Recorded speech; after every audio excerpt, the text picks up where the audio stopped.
երեք Գյումրիում եմ եղել, ոչ իհարկե Նիկոլ Փաշինյանին հանդիպելու համար, եւ ես տեսա, որ միջև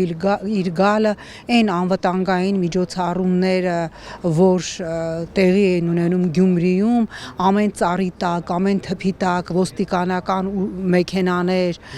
ոստիկաններ, սա մի սարսափելի էր, գիտեք, երբ որ մարդը խոսում է ժողովրդավարությունից, երբ որ մարդը խոսում է, որ Հայաստանի հիմնական բրենդը ժողովրդավարությունն է, երբ որ մարդը միջազգային ատյաններից հայտարարում է, որ մենք շատ դեպքերում տուժել ենք մեր ժողովրդավար լինելու առումով, երևի Բրեժնևին, Ստալինին, Կիմ Չիրենին դիմավորելու համար այդպիսի ոստիկանական ներուժ կուտակված չէր լինի, ինչը ես տեսա Գյումրիում, դրան գումարենք իր ուղակի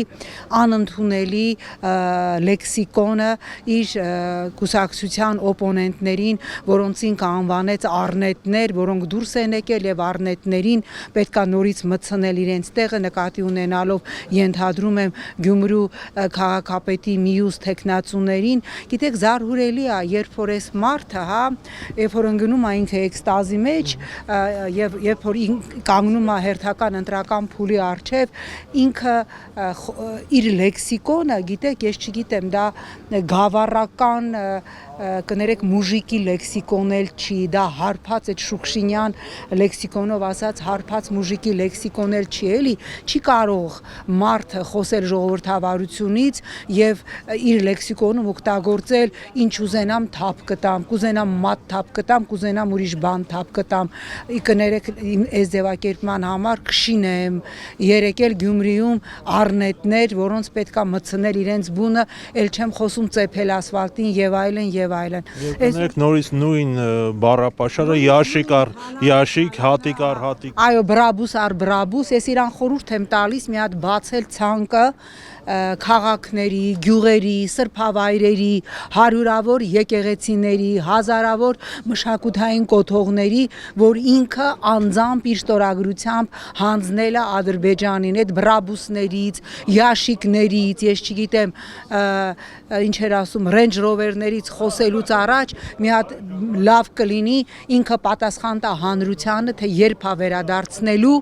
Արցախի 12 քաղաք, 241 գյուղ, 383 եկեղեցի, 5000-ից ավել մշակութային կոթողներ, Տավուշի բնակավայրերը, Ջերմուկի վերևի հատվածը, Սև լճի 30%-ը, որի համար ինքը չէր պատրաստվում կռիվ տալ, եւ այսօր տեսնում ենք ինքը ինչ որ հերթական, հասկանում եք, երկիրը կանգնած է գոյաբանական խնդրի առջև, Միլի Մեջլիսի մարդու իրավունքների հանձնաժողովի նախագահը հայտարարում է,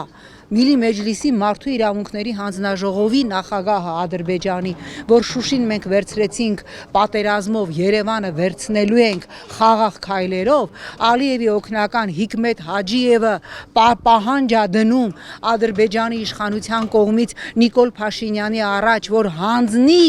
իրենց ձևակերպամբ ռազմական հանցագործներին, իսկ իրականում Արցախի անկախության համար 30 տարի պայքարած ուրեմն նախկին նախագահներին, Արցախի առաջին եւ երկրորդ պատերազմի կռված զինվորներին, Նիկոլ Փաշինյանը դրանց հակադարձելու փոխարեն, այսօր ինչ որ սպառնալիքներ է էլի գրում, իր էջում, չգիտեմ, էլի ֆեյք օրակարգ առաջ բերում, թալանը, երբ որ մենք տեսնում ենք, այո, նույն երբ որ թալանը ասելով մենք տեսնում ենք իր թիմակիցներին, ովքեր միջև 18 թվականը 1000 դրամ անգամ չունեին եւ ըստ ականատեսների անգամ գարեջուրը խմում էին նախալյավ ու ուրիշի հաշվին, այսօր մենք տեսնում ենք նրանց դղյակները, նրանց առանձնատները շքեղ եւ նրանց շքեղ ունեցվածքը, այդ թվում նաեւ իր կնոջ ձերքի ժամացույցը օրինակ, որը օրագիր News-ն էր արձանագրել այդ ժամացույցի գինը, գիտեք, Նիկոլին միջև հիմա թվում է, թե այդ իրա կներեք այդ ձևակերպման համար կտերը, այդ իրա այսպես ասած թալանը,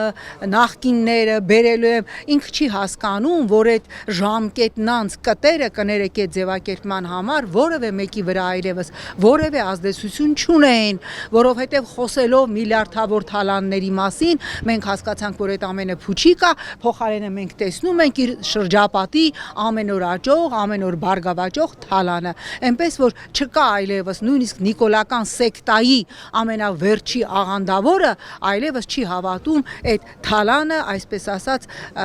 նիկոլական կտերին նորից ներողություն եմ խնդրում այս ձևակերպման համար։